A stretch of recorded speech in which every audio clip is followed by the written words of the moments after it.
Le Dieu qui nous a toujours fait du bien continuera à nous faire du bien. Et lorsqu'il nous fait du bien, il nous fait du bien de gloire en gloire.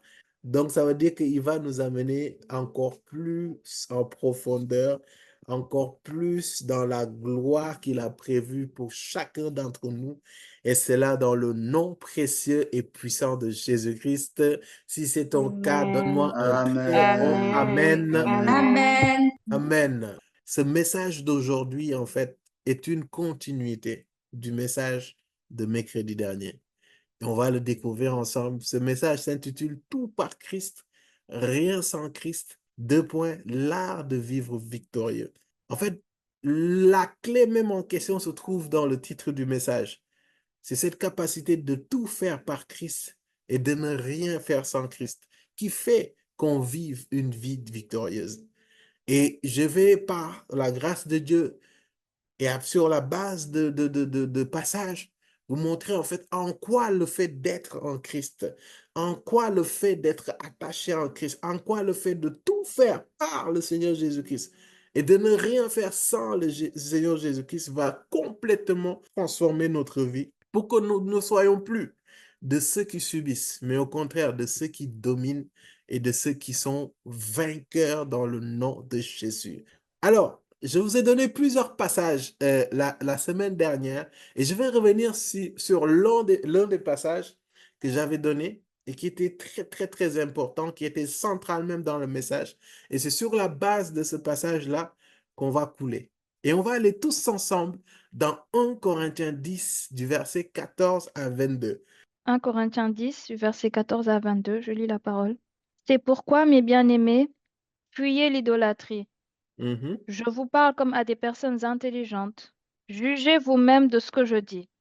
mhm, La coupe de bénédiction que nous bénissons n'est-elle pas la communion au sang de Christ? mhm, Le pain que nous rompons n'est-il pas la communion au corps de Christ? mhm, Puisqu'il y a un seul pain, nous qui sommes nombreux, nous formons un seul corps, mhm, car nous participons tous à un même pain. Voyez les Israélites. Ceux qui mangent les animaux offerts en sacrifice, ne sont-ils pas en communion avec l'autel? mhm. Que veux-je donc dire? Que la viande sacrifiée aux idoles aurait de l'importance ou qu'une idole serait quelque chose?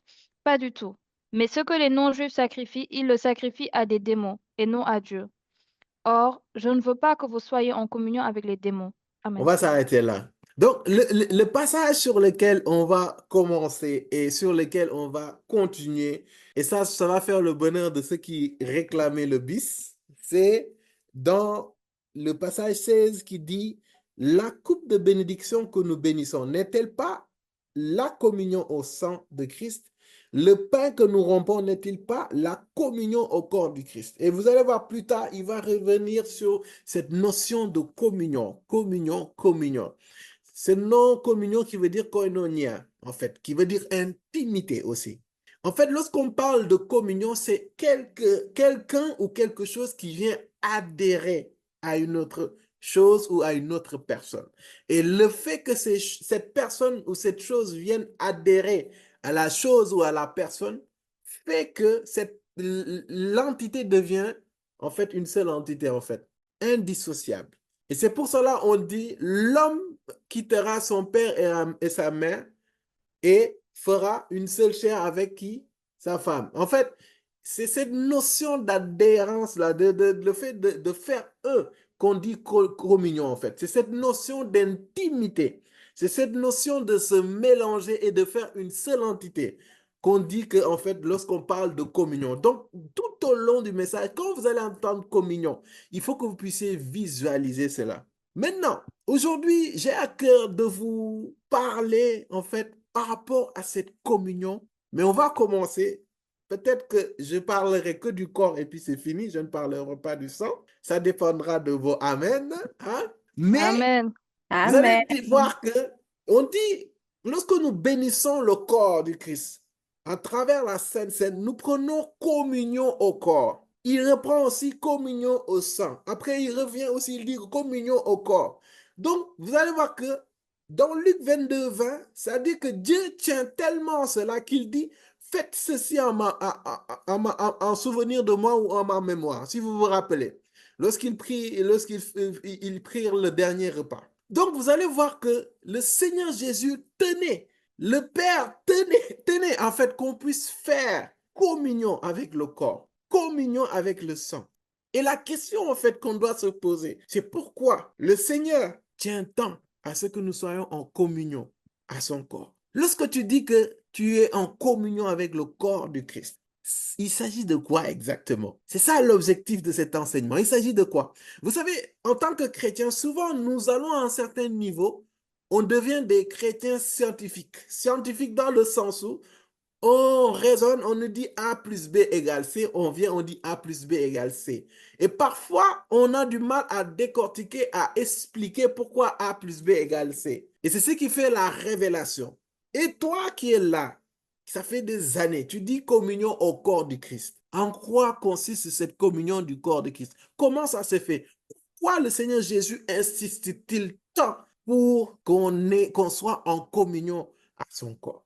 Pourquoi? C'est des questions que je veux susciter au milieu de nous, dans nos cœurs. Parce qu'aujourd'hui, je vais vous donner ces choses-là afin que ce soit établi en nous. Et quand tu vas voir que c'est établi en toi, cette révélation est installée, et que tu fasses même communion à cette révélation, tu verras que ta vie ne sera plus la même au nom de Jésus. Amen.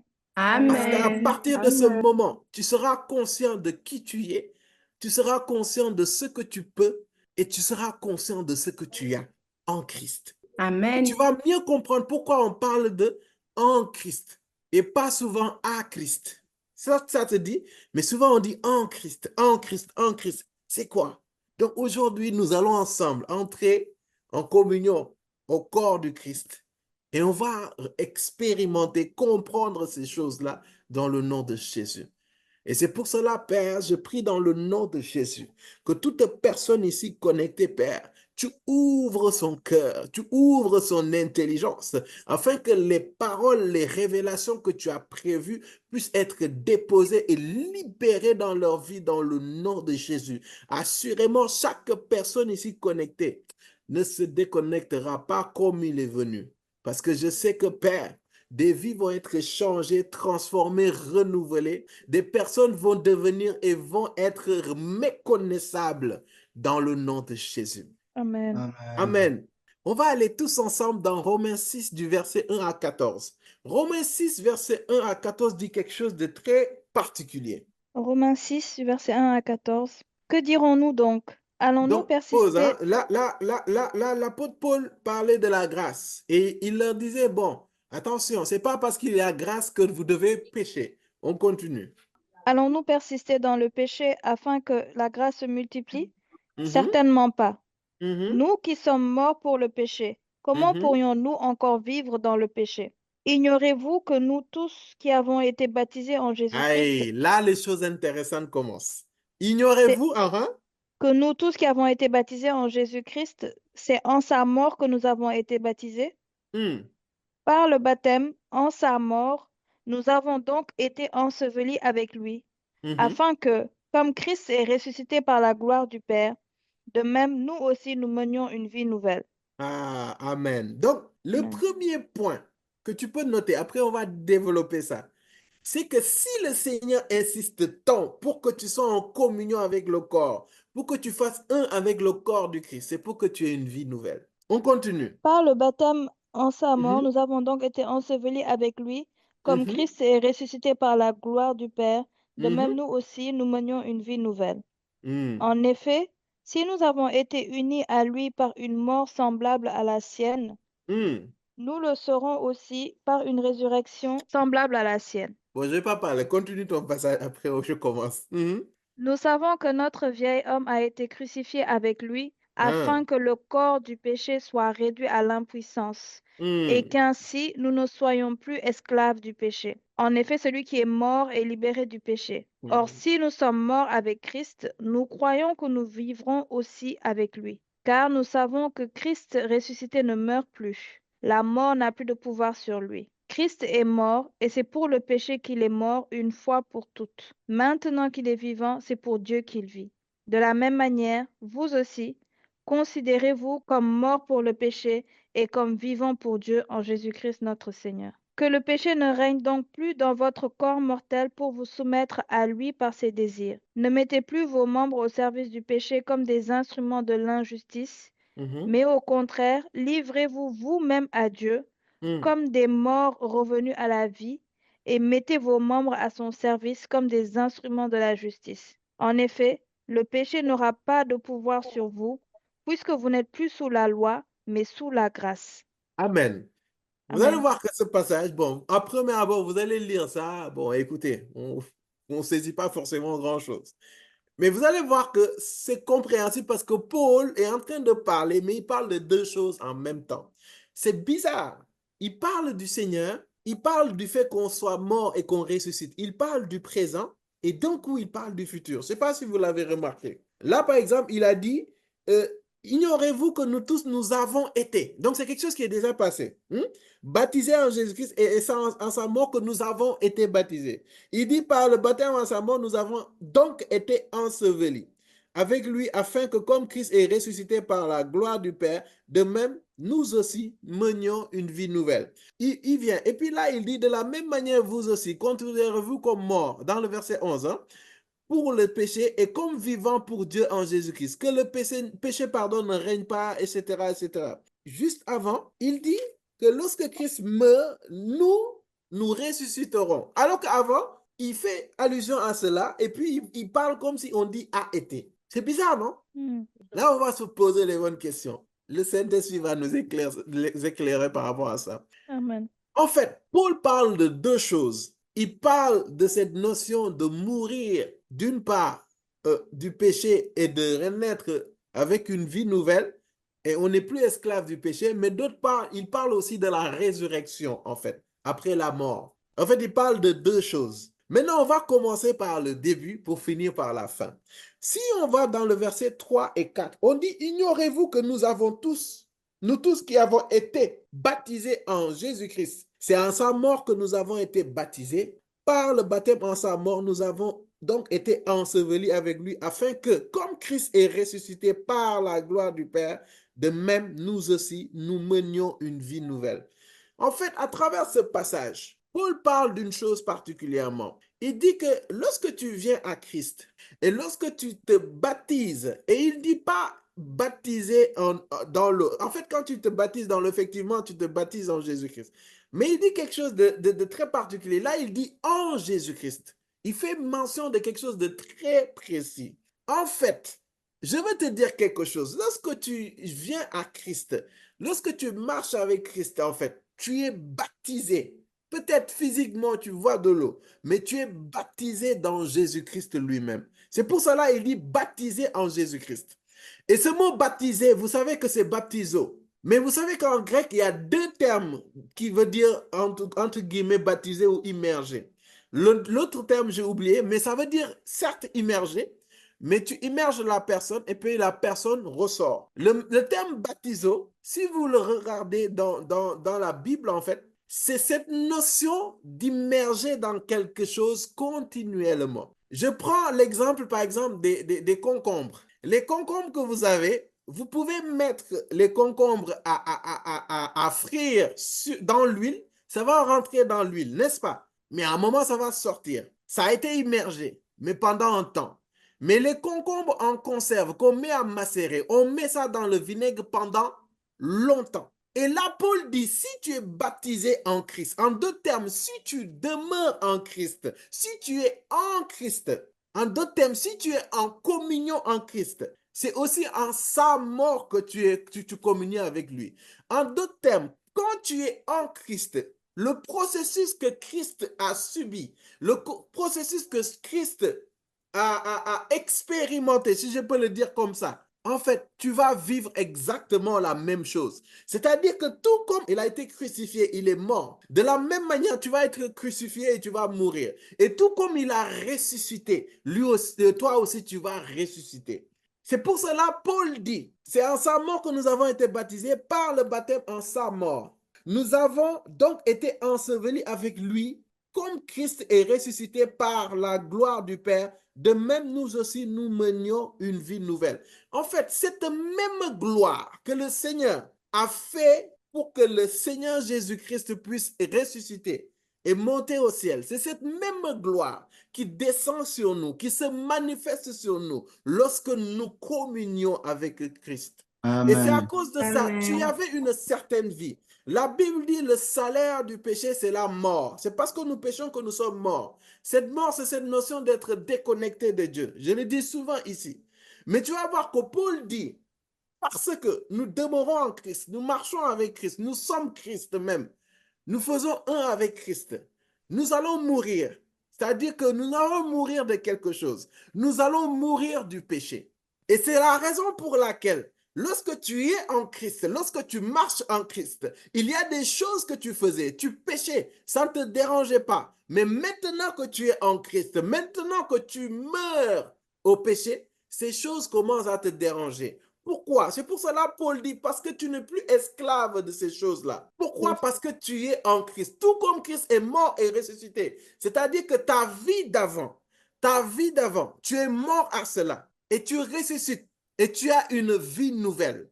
Et cette vie nouvelle fait que tu expérimentes les mêmes choses que le Seigneur Jésus-Christ a expérimentées. Et tu expérimenteras les mêmes choses que le Seigneur Jésus-Christ a expérimenté. En d'autres termes, Dieu veut que tu sois en communion avec le corps, en d'autres termes, en communion avec Christ, pour que tu aies une vie nouvelle. Et cette vie nouvelle-là te confère automatiquement une première chose. Et cette première chose, c'est la victoire sur le péché. La victoire sur la nature pécheresse. Amen. C'est pour cela qu'il dit, lorsqu'il est mort, il est mort pour le péché. Maintenant, la question qui se pose, c'est pourquoi, en tant que chrétien, nous continuons de pécher? C'est une question de conscience. Je vous ai dit que nous sommes en communion avec le corps du Christ. On est d'accord?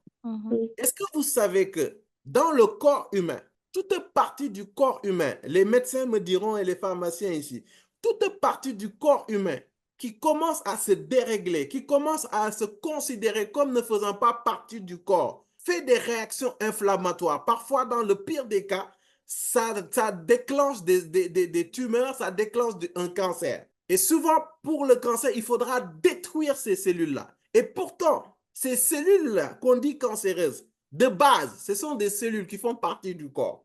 Où est-ce que je veux en venir? C'est que nous sommes et nous faisons partie du corps du Christ. Mais parfois, par inconscience, parfois par manque de connaissance, c'est pour cela que nous périssons par manque de connaissance. Nous ne savons pas que nous ne sommes plus esclaves du péché. Et c'est ce qui nous amène, lorsqu'on est dans des situations, lorsque la chair nous suggère des choses, que nous penchons vers ces choses-là. Et pourtant, c'est pour cela, tu vas voir que dans la Sainte Seine, le Seigneur Jésus-Christ, dans Luc 22, 20, a tenu à ce qu'on le fasse en sa mémoire. C'est-à-dire que c'est un moyen, à chaque fois lorsque nous le faisons, de nous rappeler que nous sommes en communion avec le corps, nous sommes en communion avec le sang, et que nous n'avons pas le droit de laisser, en fait, ce pourquoi le Seigneur nous a délivrés, de revenir à ça. L'une des choses sur la vie nouvelle, c'est cela.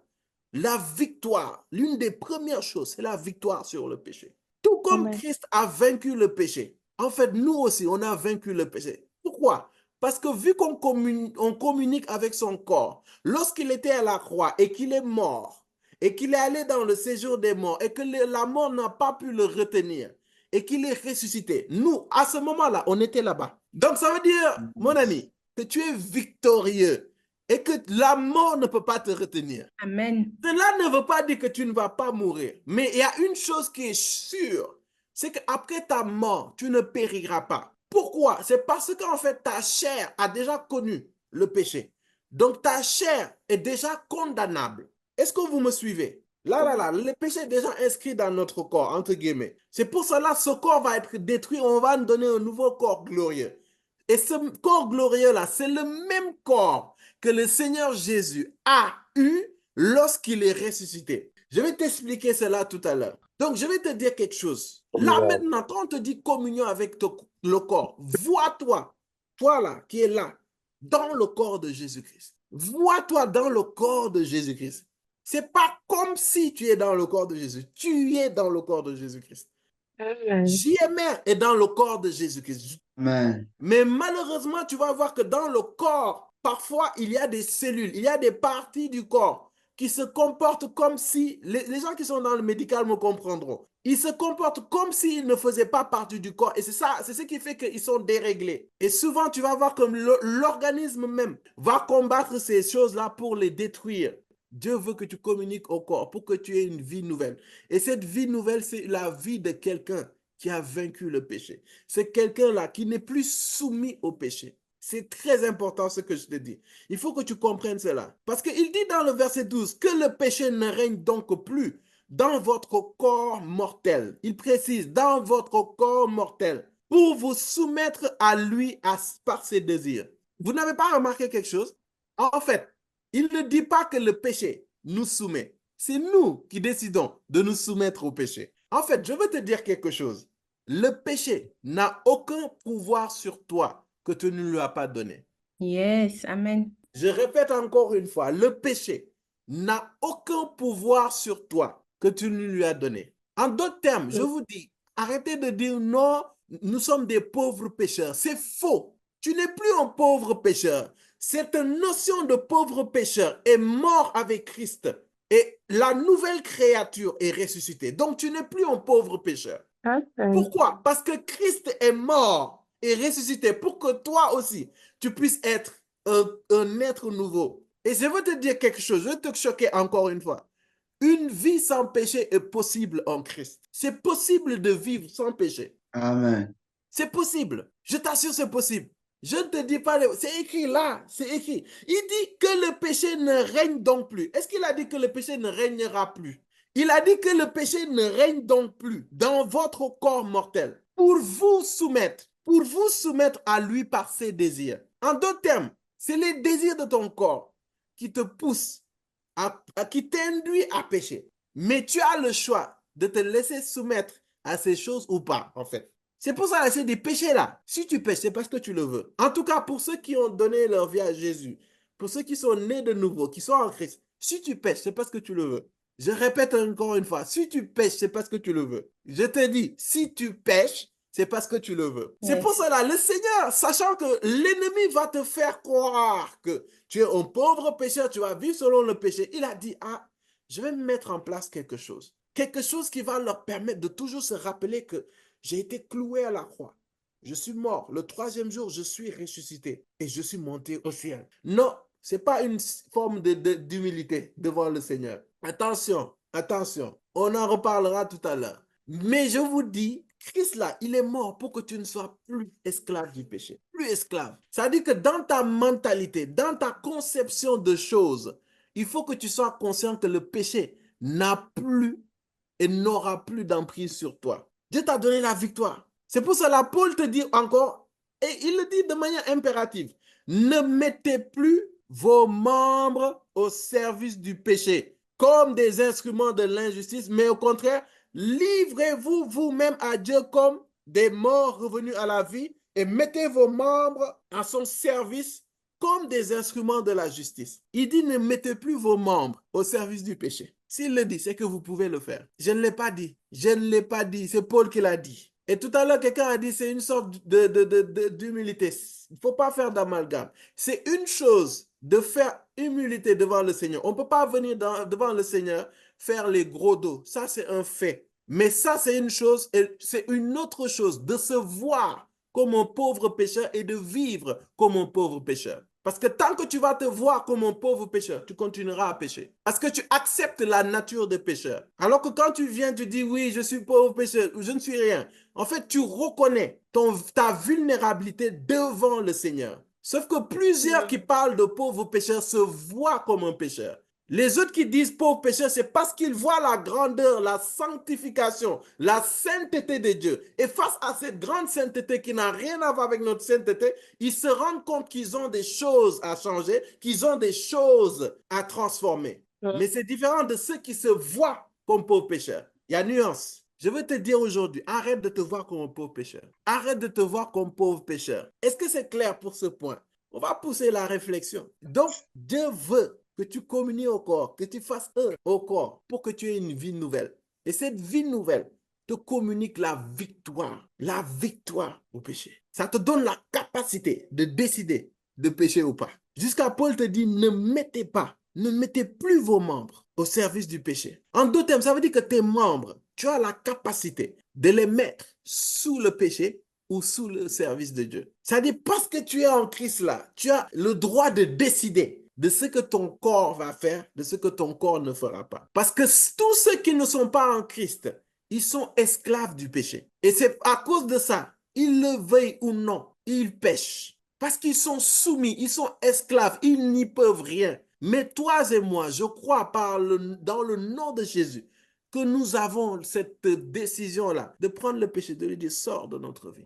On pousse, on va aller cette fois-ci dans 1 Corinthiens 6, du verset 9 à 20. 1 Corinthiens 6, du verset 9 à 20. Ne savez-vous pas que les injustes n'hériteront pas du royaume de Dieu? Ne vous y trompez pas.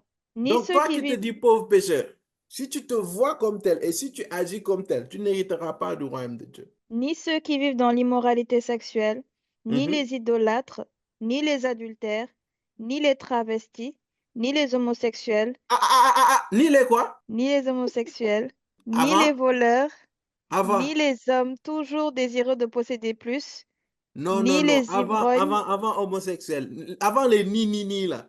Il faut remonter. Reprends au début. Doucement, on y va étape par étape. Là, il était trop engagé dans sa lecture. Ni ceux qui vivent dans l'immoralité sexuelle, Mhm, ni les idolâtres, mhm, ni les adultères, mhm. ni les travestis, Ni les travestis, ni les homosexuels, ni les homosexuels. Ça, je le dis ni haut et les fort. voleurs, Ni les voleurs, ni les hommes toujours désireux de posséder plus, ni les hommes toujours désireux de posséder plus, ni les ivrognes, ni les ivrognes, ni les calomniateurs, ni les calomniateurs, ni les exploiteurs mhm, n'hériteront du royaume de Dieu. n'hériteront du royaume de Dieu. Ce n'est pas le but de mon passage, mais il faut que je passe du temps un peu ici. J'aimerais dire à quelqu'un, parce que tu fais partie du corps, Dieu te donne l'autorité de ne plus marcher, de ne plus vivre dans ces choses-là. Et là, je te parle très sérieusement. Tu ne peux pas dire que tu es chrétien, tu crois en Jésus-Christ, tu marches avec lui, tu l'acceptes comme Seigneur et comme Sauveur et que tu te trouves dans ces choses-là. Il dit, je ne parlais pas d'une manière absolue des gens de ce monde qui vivent dans l'immoralité ou sont toujours désireux de posséder plus. Vous savez que le terme immoralité sexuelle, là, ça signifie pornéo. Vous le saviez en grec. Ça signifie pornéo. Ça vous rappelle quel nom? Vous allez voir que ce nom pornéo veut dire en fait tout ce qui est dérèglement sexuel. Quand je dis dérèglement sexuel entre guillemets, c'est pas seulement les rapports sexuels en question, mais toute impureté sexuelle dans toutes ses formes. Dans toutes ses formes. Dans toutes ses formes.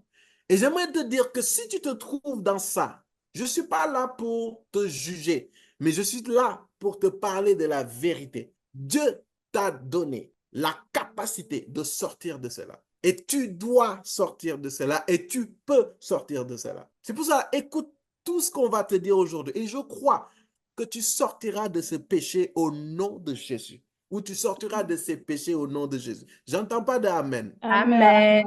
Parce que tu dis Amen. Amen, c'est pas parce que tu dis Amen que tu en fais partie. Amen. Mais c'est pas parce que tu ne dis pas Amen que tu me fais croire que tu n'en fais pas partie.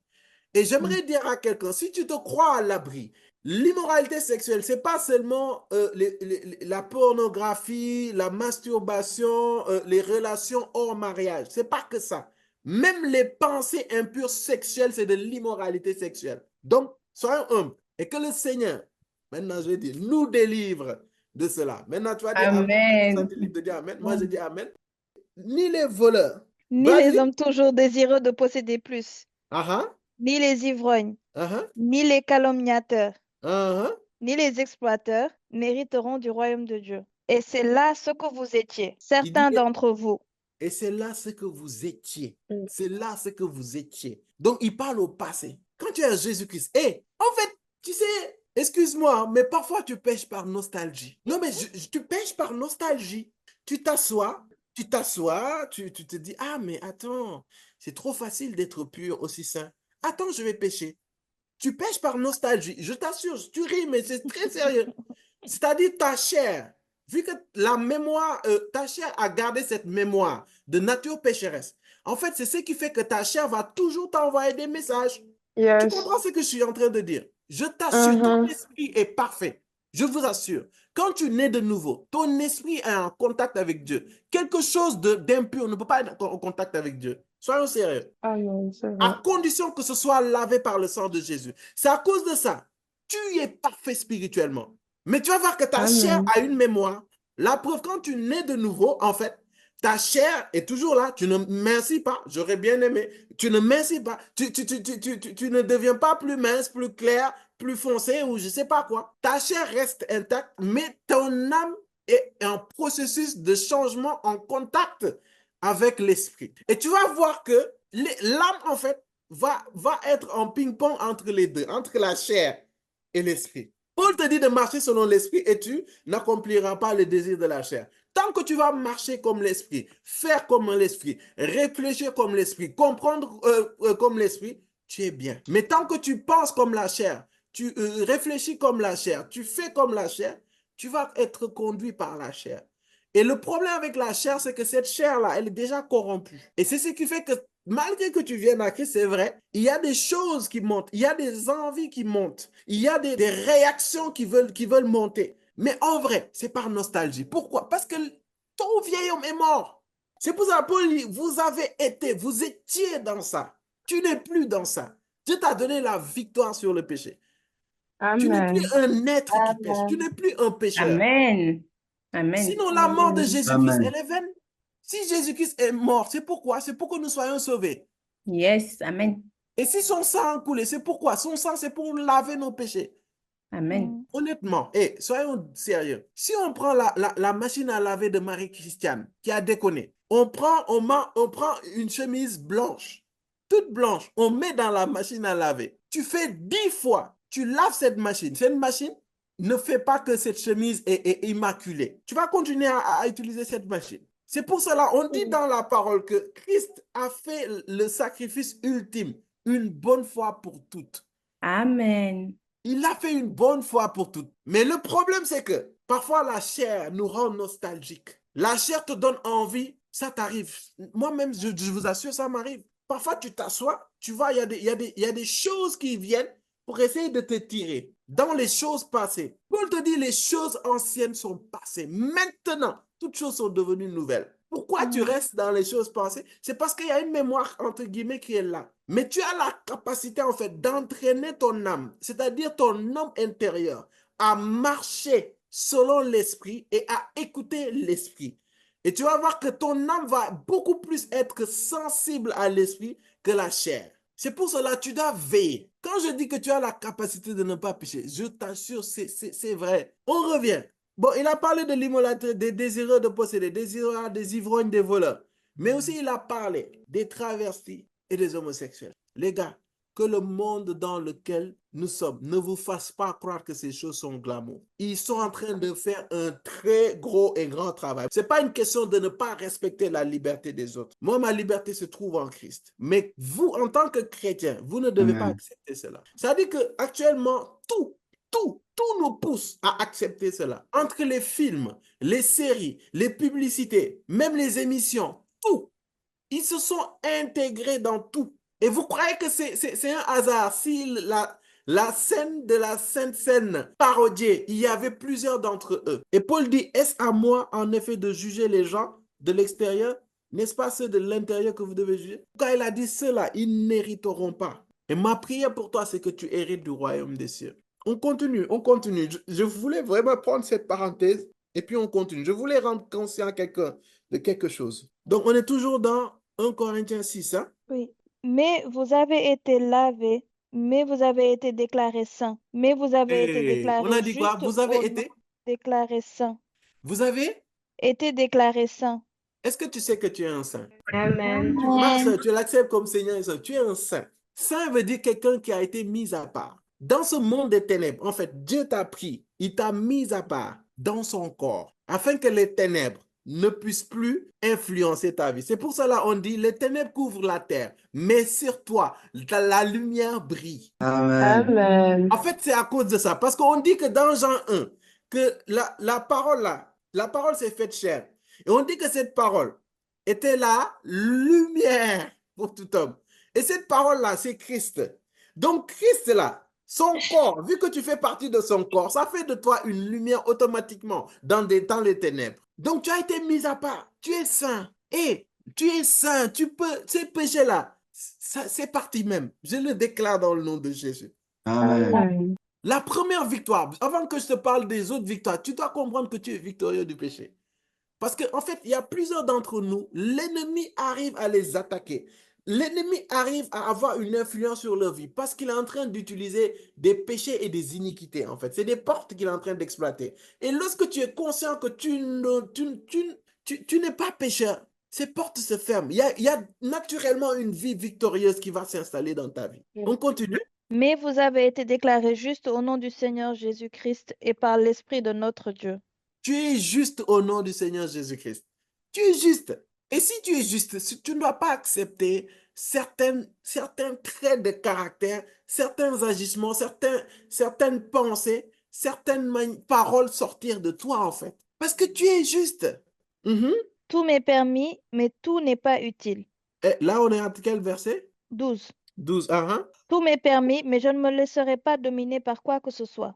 Les aliments sont pour le ventre et le ventre pour les aliments. mhm, Et Dieu détruira l'un comme l'autre. mhm, Mais le corps n'est pas pour l'immoralité sexuelle. Il mhm. est pour le Seigneur et le Seigneur est pour le corps.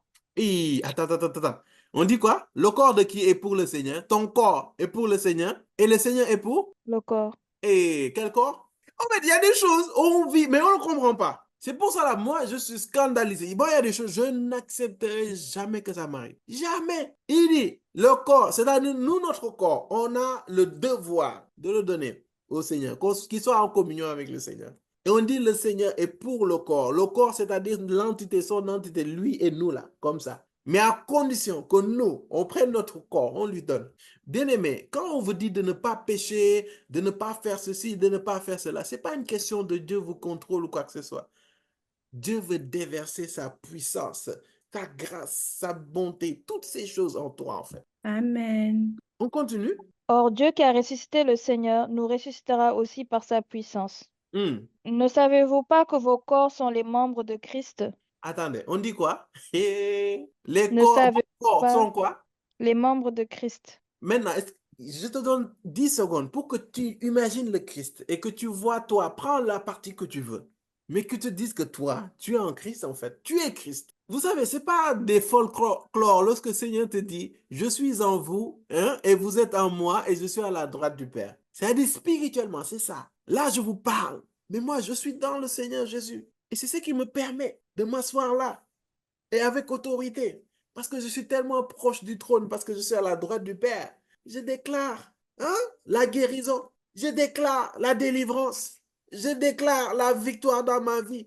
Et ces choses arrivent. Pourquoi? Quelle est la conscience? Bien aimé, il n'y a pas de secret. Moi, je suis de ces hommes qui font tout pour ne pas mystifier les choses. Je vous assure, les choses que le Seigneur fait à travers ma vie, vous pouvez le faire. Tout est une question de ta conscience. Comment te vois-tu? Lorsque tu déclares au nom de Jésus, malade soit guéri, qu'est-ce que tu vois? Qu'est-ce que tu crois? Qu'est-ce que tu dis? Qu'est-ce que tu sens? Qu'est-ce que tu comprends? Il dit quoi? Le corps, nous là, on n'a qu'à donner notre corps au Seigneur. Ça, c'est notre décision parce que c'est notre corps. Et puis, le Seigneur là, il va venir. On continue. Prendrai-je les membres de Christ pour en faire les membres d'une prostituée? Certainement pas. Attends. Mande que chaîne de l'écho. Ne Redis savez-vous pas ce que vos passage. corps sont les membres de Christ? Ne savez-vous pas que vos corps sont les membres de Christ? On est d'accord? Prendrai-je les membres de Christ pour en faire les membres d'une prostituée? Certainement pas. Ne- En gros, il est en train de parler de ceux qui sont dans le péché de l'immoralité sexuelle. Et vous allez voir que le péché de l'immoralité sexuelle, c'est l'un des rares péchés où, lorsque tu pêches, tu fais pécher ton corps, parce que c'est ton corps que tu livres. Et il dit de ne pas se livrer à cela. Et il dit, votre corps, vous qui avez donné votre vie à Jésus, qui êtes né de nouveau, votre corps, c'est les membres de Jésus-Christ. Et il dit, à chaque fois qu'il pêche là, c'est comme s'il prenait le corps de Jésus-Christ et il livrait ça à une prostituée. Quand tu regardes la pornographie, quand tu te masturbes, c'est comme si tu prends le corps du Christ. Je m'arrête là. Je vais te choquer. C'est Paul qui l'a dit, c'est pas moi. Hein. Avant que les gens disent ce gars, il est fou. Lisons la Bible. Et donne-leur le passage. Hein. 1 Corinthiens Corinthiens 6, 6. verset 15. Il dit, ne savez-vous pas que vos corps sont les membres de Christ? Prendrais-je les membres de Christ pour en faire les membres d'une prostituée? Prendrais-je les membres de Christ pour insulter, pour mentir, pour voler, pour calomnier, pour jalouser, pour être dans l'immoralité sexuelle, pour être dans l'adultère, dans l'idolâtrie, toutes ces choses? Prendrais-je cela? Bien-aimé, quand on vous dit que vous êtes dans le corps du Christ, ce n'est pas que pour le positif. C'est pour Encore. cela aujourd'hui, que le Seigneur nous donne cette conscience, que nous ne sommes plus pécheurs, que nous avons été sauvés de cette vie de péché. Amen. Nous avons été sauvés de cette vie de péché. Nous sommes victorieux du péché. Tu as le choix. Amen. On continue. Ne savez-vous pas que celui qui s'unit à la prostituée est un seul corps avec elle? En effet, il est dit, les deux ne feront qu'un. Mais celui qui s'unit au Seigneur est un seul esprit avec lui. Hey.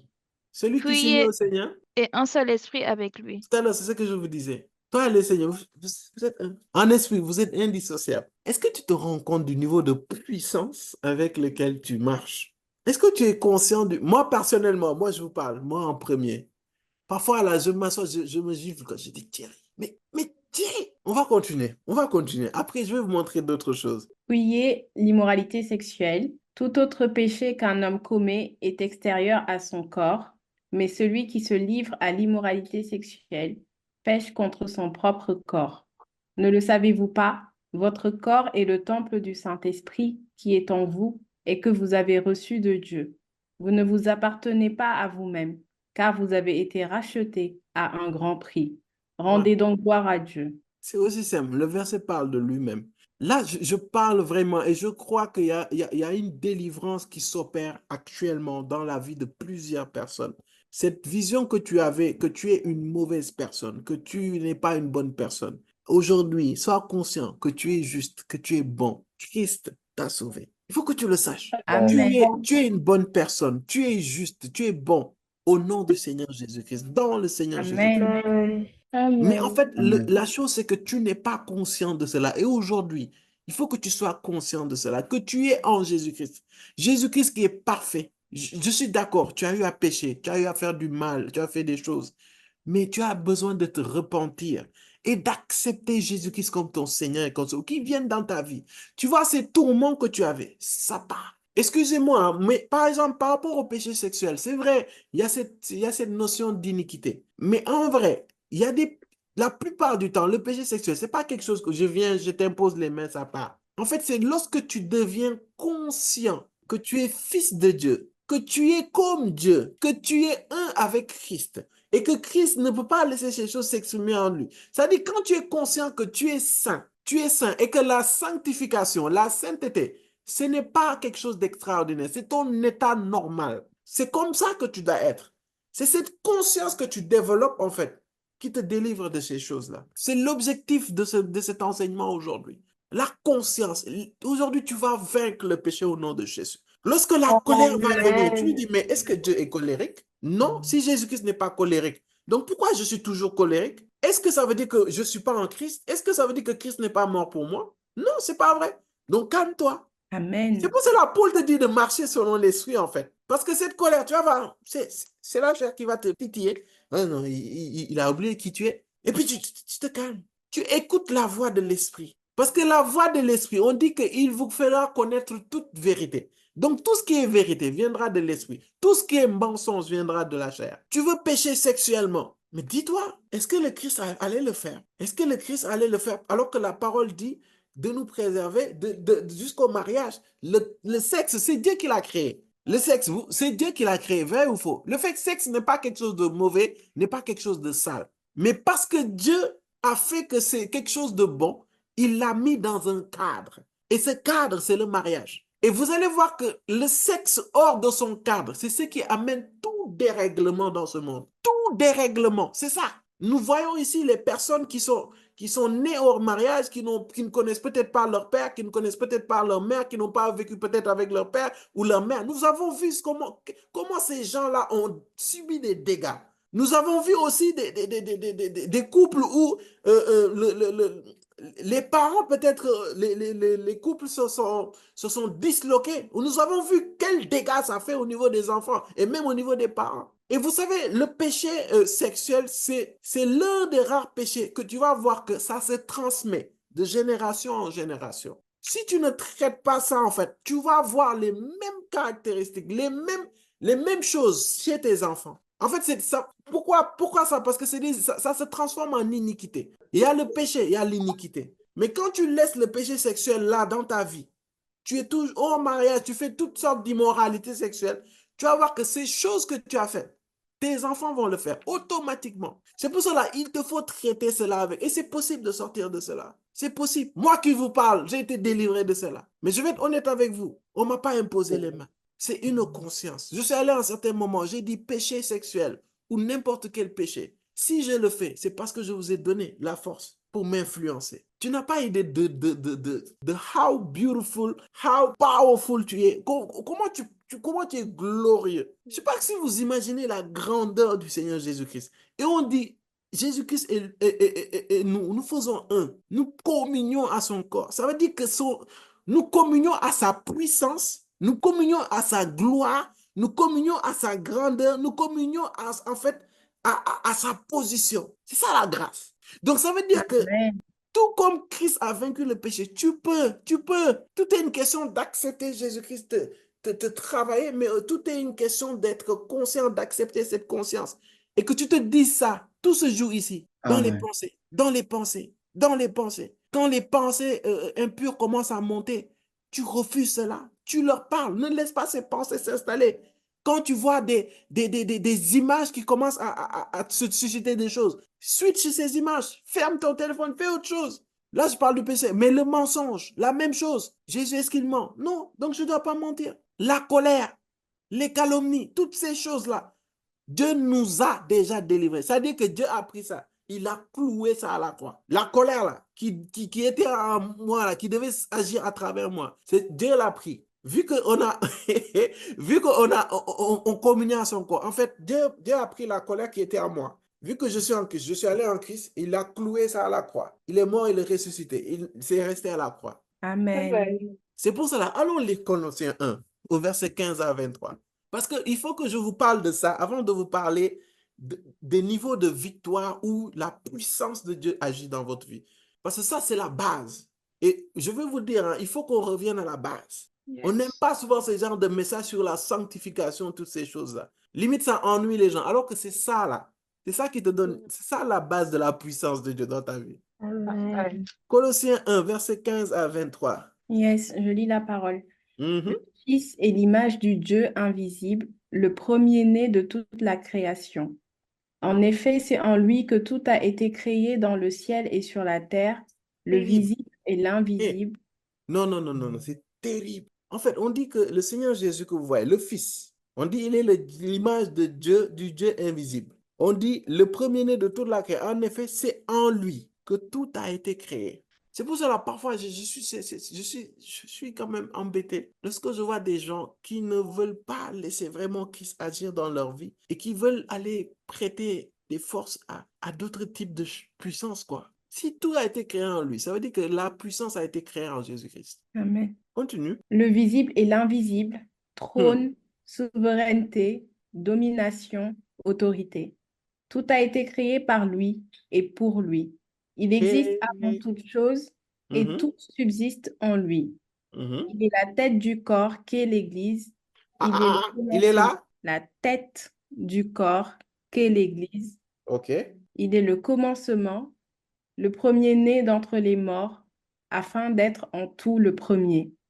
En effet, Dieu a voulu que toute sa plénitude habite en lui. Il a voulu par Non, non, Christ. non, ça c'est terrible. On a Hmm. dit toute la plénitude de Dieu, que ça habite en lui. Amen. Pas moi qui l'ai dit, c'est la Bible. Quand on vous dit Jésus-Christ est Dieu, arrêtez de... Non, c'est-à-dire... Continue. Moi, il y a des choses, je ne peux même pas m'exprimer dessus. Hmm. Sinon, je risque de trouver autre part dans le message. Mhm.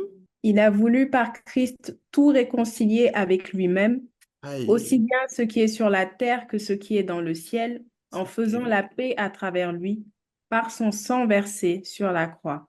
Et vous qui étiez autrefois étrangers et ennemis de Dieu par vos pensées et par vos œuvres mauvaises, il vous a maintenant réconciliés par Pause, la pause, mort de pause, son pause. Fils. Et vous l'a dit, et vous qui étiez autrefois étrangers à et ennemis de Ennemis, Dieu, par quoi? vos pensées, Et par vos œuvres mauvaises. bien-aimés, c'est ces deux choses qui te fatiguent. Les pensées et les œuvres mauvaises. Et vous allez voir, les pensées vont provoquer les œuvres mauvaises. Il faut que tu apprennes avec le Saint-Esprit à discipliner tes pensées et à combattre toute chose. C'est pour cela que Dieu te dit de garder ton cœur plus que toute autre chose. C'est tes pensées, c'est de là où tout va se jouer. Oui. On était ennemis de Dieu. Pourquoi? À cause de nos pensées. Qu'est-ce que tu penses? Qu'est-ce que tu acceptes dans tes pensées? Tu deviens ce que tu penses. Tu deviens ce que tu penses. Là, je suis en train de te donner des clés pour être victorieux déjà. Ça, c'est d'autres clés. Je vais te dire, Amen. tu deviens ce que tu penses. Et ne fais surtout pas l'erreur de penser que tu y es par rapport à ce que tu vis. Il faut que tu penses qui tu es par rapport à ce que tu es, par rapport à la parole de Dieu. Les pensées. Qu'est-ce qui passe dans tes pensées? Continuellement. On dit là, le corps, Christ est la tête du corps qui est l'Église. Là, c'est clair, non? L'Église, c'est vous et moi. Lorsqu'on communie là, en fait, il faut qu'on comprenne que maintenant, là, quand tu te dis communier là, tu te vois Christ là et tu es dans le Christ. C'est important. Mais on dit que Christ là, tout a été fait en lui. Mais il ne s'arrête pas là. Il dit la plénitude de Dieu est en lui. Amen. La plénitude de Dieu est en lui. Et c'est ce qui fait que Christ de son vivant, il a fait des choses, il a fait des miracles, n'est-ce pas? Mhm. Et pourtant, Christ dans Jean 14, verset 12 à 14, il dit, vous ferez les choses que j'ai fait et vous ferez même de plus grandes. Tu sais pourquoi? Parce que tu es dans le corps. La plénitude de Dieu est dans le corps. Donc tu as le droit, je vais même dire, tu as le devoir de jouir de toute cette plénitude, de cette gloire, de cette puissance que Dieu a disposée dans le corps pour agir. Arrête de te voir comme un vaincu et commence à te voir comme un vainqueur, comme un victorieux. Tu Mhm. as vaincu le péché. Amen. Tu as vaincu les iniquités. Amen. Tu as vaincu la tristesse. Tu as vaincu la dépression. Tu as vaincu l'échec. Tu as Amen. vaincu l'impureté sexuelle. Tu as vaincu la peur d'échouer. Tu as vaincu la peur, le rejet. Oui, tu as vaincu le rejet. Non, si je ne suis pas d'une certaine manière, si je ne donne pas mon corps, la personne ne va pas rester. La personne ne va pas partir. Et franchement, tout ce que tu as donné, c'est que ton corps, c'est que tu es en réel danger. Parce que ta valeur, ce qu'il y a de pire chez l'homme se trouve dans la chair. Je veux te dire, le rejet là, toutes ces choses-là, tu dois sortir de ça. Si Christ est avec toi, qui peut être contre toi? Tu n'as plus le droit de dire non, je suis seul. Dieu, tu es dans le corps. Tu fais partie du corps de Christ. En gros, ça dit, moi, je suis là. Hein? Je suis le Christ. Et puis peut-être, bon, moi, sûrement, je suis dans le cœur de Christ. Moi, je suis là-bas. Moi, je déclare cela dans ma vie. Donc, quand on parle du corps, là, c'est que tu fais partie d'une entité spirituelle la plus élevée. Il n'y a rien au-dessus. Il n'y a rien au-dessus. Comment tu te vois? Comment te vois-tu? Lorsque tu dis au nom de Jésus, lorsque tu dis, je déclare que je suis, comment te vois-tu face au péché? Comment te vois-tu face à cet obstacle? Comment te vois-tu face à ce mur, à ces épreuves que tu es en train de vivre? Es-tu en train de te voir comme quelqu'un étant dans le Christ? Comment te vois-tu devant la maladie? Et vous allez voir que dès que vous commencez à avoir cette conscience que vous faites partie du corps et que vous êtes le corps du Christ, en fait, dès que vous compreniez cela, vous allez comprendre que votre vie est basée sur vos décisions. Et parce que Paul est conscient que notre vie est basée sur les décisions que nous prenons, c'est pour cela qu'il nous amène à marcher selon l'esprit. Pour que toute décision que nous prenons soit influencée, soit instruite par le Saint-Esprit. Donc, je vais te choquer. La situation dans laquelle tu es, c'est parce que tu l'as décidé. Si la tristesse demande dans ton cœur, c'est parce que tu l'as décidé. Il y a une de mes filles là, on discutait de base. Elle était censée me parler. Bon, non, plutôt c'est moi qui l'ai appelé pour demander comment va le cadre professionnel et tout. En discutant, on se rend compte que elle est dans un blocage, mais ce blocage, ce n'est pas forcément au niveau intellectuel, mais c'est au niveau de lui, comment il se perçoit. Et je dis, mais attends. Donc, tu es en train de dire ça. Et c'est dit, mais tu as raison. Je dis, ok. Je dis, tu sais, je ne vais pas faire long. Je ne vais pas faire long. Moi, je ne veux pas vous mâcher votre travail. Je lui ai dit, tu vas aller, on va couper. Je te donne rendez-vous dans une semaine. Tu vas t'asseoir et puis tu vas écrire tout ce qui ne va pas et tu vas regarder. Elle a obéi, elle a fait ça, elle a écrit tout ce qui n'allait pas. comment elle se voyait. Qu'est-ce qu'elle a laissé dans son cœur, dans ses pensées? Et dès qu'elle a vu ça, c'est comme s'il y a des choses qu'elle vomissait dans son âme. Pourquoi? Parce qu'elle a accepté des voix, elle a accepté des pensées, elle a accepté des paroles s'installer dans son cœur. Et ça a fait que ça a érigé des forteresses, des prisons dans sa vie. Et ça l'a bloqué. Mais depuis qu'elle a fait ça, je rends gloire à Dieu. C'est comme si elle est devenue une autre personne. Amen. Ne négligez pas, ne négligez pas, ne négligez pas vos pensées. Je peux vous donner un conseil simple. Je donne un cas comme ça, mais c'est peut-être d'autres cas. Tu es là dans une situation, peut-être une personne te parle d'une certaine manière et puis tu perds tes moyens, tu exploses quoi. Tu as explosé et tout. C'est simple ce que je te demande de faire. Va, tu t'assois, tu te demandes, mais pourquoi j'ai explosé? Vous savez bien aimé, on ne s'arrête pas pour se poser des questions. Pourquoi j'ai explosé? Pourquoi je me suis fâché? Pourquoi je suis tombé? Je suis angoissé. Mais pourquoi je suis angoissé? T'assois, tu te poses les vraies questions. C'est parce qu'il y a trop de boulot. Ok, d'accord. Il y a trop de boulot. Maintenant, pourquoi parce qu'il y a trop de boulot, tu angoisses, tu as peur? En fait, il faut qu'on arrive à détecter tout comportement, tout état d'âme, toute pensée qui n'est pas en conformité à la parole de Dieu. Parce que le Seigneur Jésus dit, je vous donne ma paix. N'est-ce pas?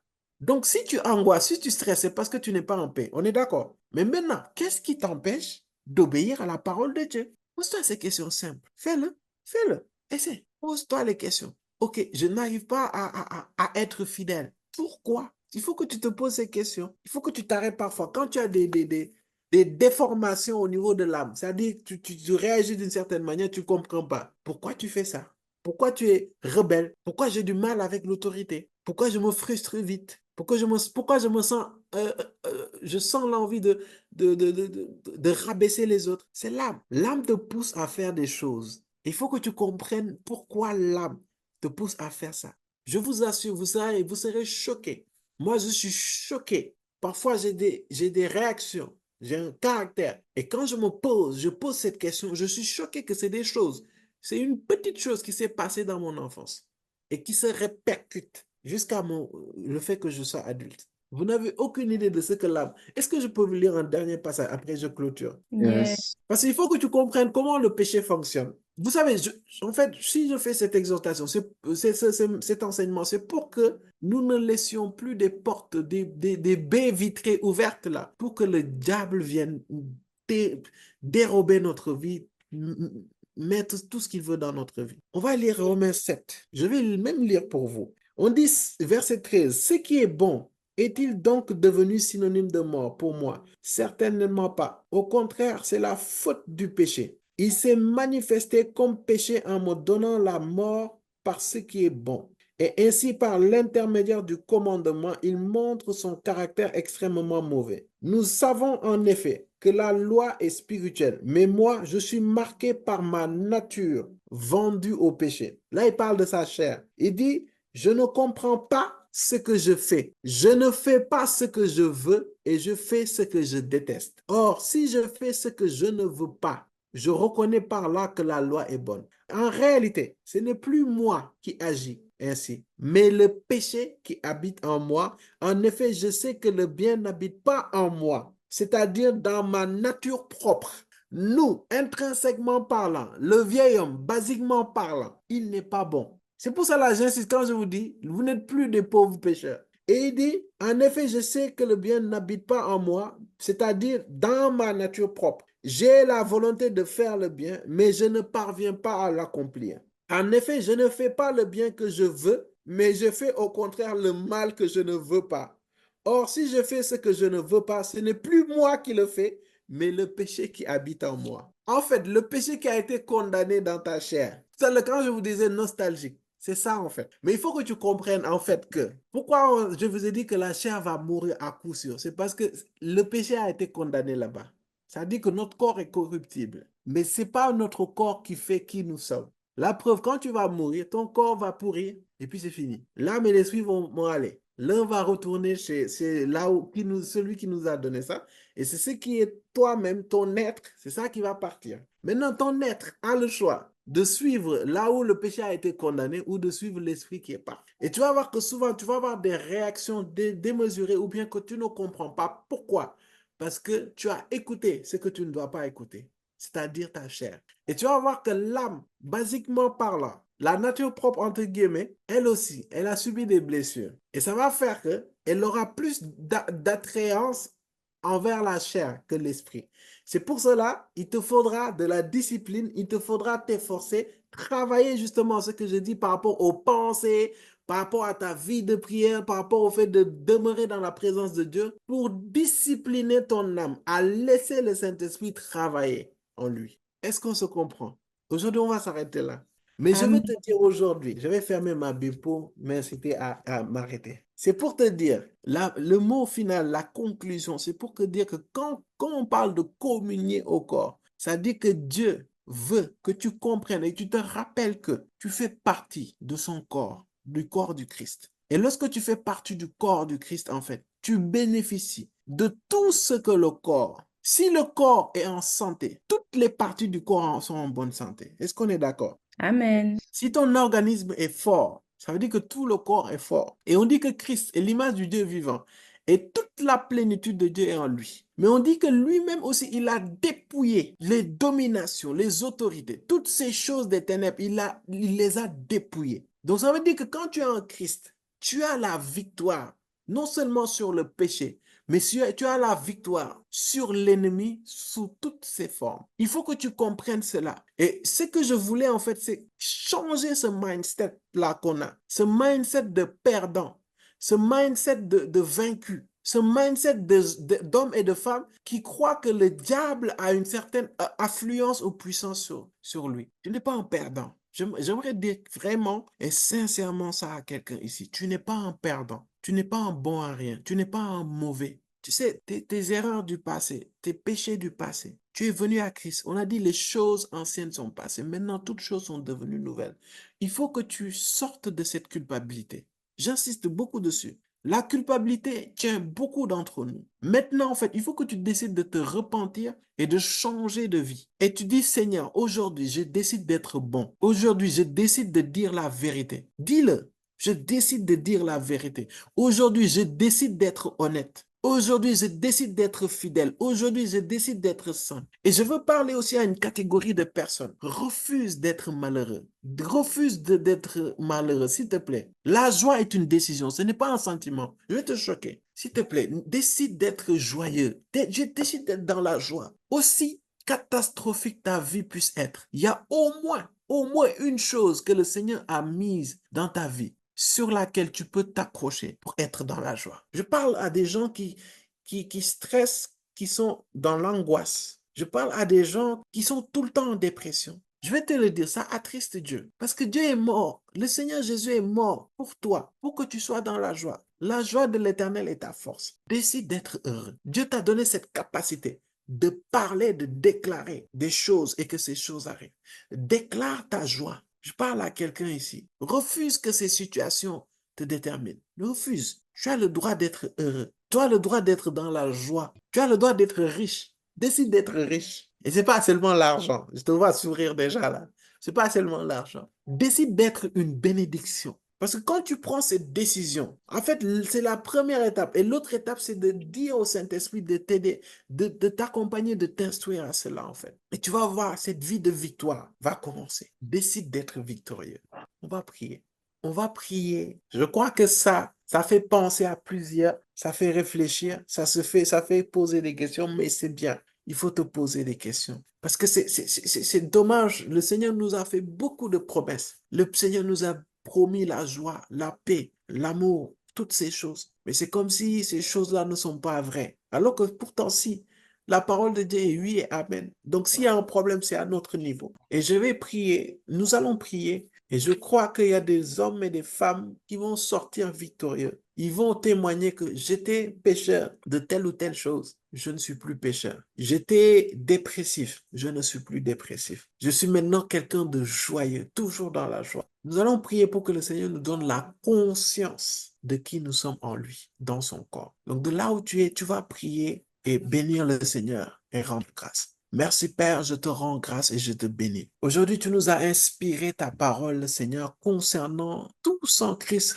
rien sans Christ, Seigneur. Seigneur, par ce message, tu veux nous faire comprendre que, Seigneur, nous devons entièrement dépendre de toi. Nous devons entièrement faire partie de toi. Nous devons entièrement, Seigneur, être conscients que nous faisons partie de ton corps depuis que nous t'avons accepté comme Seigneur et comme Sauveur. En cette soirée, Père, nous prions que, Père, que notre conscience, que notre intelligence soit renouvelée, que notre système de pensée, Seigneur, soit chamboulé, transformé, Seigneur. Seigneur, si on se voyait comme des perdants, si on se voyait comme des pécheurs, si on se voyait comme des bons à rien, si on se voyait comme des gens mauvais, Seigneur, si on était sous le poids de la culpabilité, si on croyait qu'on avait trop péché, et parce qu'on a trop péché, nous méritons que la vie que nous avons, Père. Oh Père, change cela, anéantis cela dans le nom de Jésus.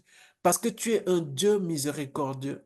Tu es lent à la colère, Père, mais tu es tellement doux, tu es tellement bon, Père très saint. Et c'est pour cela, Père, tu dis que lorsque un pécheur vient à toi, Seigneur, il y a de la joie. Pourquoi? Parce que, Père, tout comme le fils prodigue, Père, nous avons quitté parfois ta maison pour aller chez les prostituées, pour aller, Seigneur, aller jusqu'à manger chez les porcs, manger avec les porcs, manger comme les porcs, Père. Mais aujourd'hui, Seigneur, nous décidons de revenir à la maison. Nous décidons de venir dans tes bras. Oui, dans tes bras, Père très saint. Et en venant dans tes bras, Seigneur, tu restaures notre système de pensée. Si nos familles, si nos parents, si nos amis, si nos proches, si nous-mêmes, Seigneur, nous avons laissé des pensées, ces genres de pensées qui ne te glorifient pas, venir nous faire croire que nous ne pouvons pas vaincre, nous ne pouvons pas être bons, nous ne pouvons pas bien faire les choses, Seigneur. Père, aujourd'hui, tu changes cela dans le nom de Jésus. Et nous savons que, Seigneur, aujourd'hui est le début d'une vie victorieuse. Une vie victorieuse, Père. Victorieuse du péché, victorieuse des échecs, victorieuse, Seigneur, de toutes sortes de prisons intérieures, toutes sortes de systèmes de pensée. Seigneur, amène-nous, Seigneur, à nous arrêter, à sonder notre cœur avec le Saint-Esprit. Pour que, Père, que tu nous révèles, Seigneur, les choses qui étaient en nous, les choses, Seigneur, qui nous poussaient à nous éloigner de toi, les choses qui nous poussaient, Seigneur, à la faute, Père. Tu viens anéantir cela dans le nom de Jésus. Tu viens anéantir cela dans le nom de Jésus. Alors que je parle, il y a plusieurs d'entre nous qui culpabilisaient beaucoup, beaucoup, beaucoup à cause du poids de leurs péchés. Mais le Seigneur te dit aujourd'hui, parce que tu es venu à moi, parce que tu as entendu cette parole, tu l'as acceptée. Je te pardonne ces péchés. Viens à moi et livre-toi totalement. Car mes projets que j'ai pour toi sont des projets de bonheur et non de malheur. Bien-aimé, je t'invite à ne pas regarder à ton passé, mais à regarder à la croix, l'œuvre de la croix. Parce qu'il a accepté de mourir à la croix pour que toi et moi, que nous puissions être sauvés. Viens te réfugier derrière cette croix et accepte cette mort et cette résurrection de Christ. Et tu seras sauvé et tu ne seras plus esclave du péché. Père, je prie aussi dans le nom de Jésus de rendre conscient aux bien-aimés de leur identité, Père. Seigneur, rends-nous conscients de notre identité, Seigneur, en Christ. Car nous ne sommes pas n'importe qui. Parce que nous sommes le corps du Christ, spirituellement, on est établi au-dessus de toutes choses. Et on est assis à la droite du Père. Ça veut dire que, Seigneur, ta grâce, ta bénédiction, ton onction, ta puissance, Seigneur, est agissante, Seigneur, dans nos vies. C'est pour cela, Seigneur, change nos vies, transforme nos vies, renouvelle notre intelligence. Et cela dans le nom précieux et puissant de Jésus-Christ. Amen, amen, amen.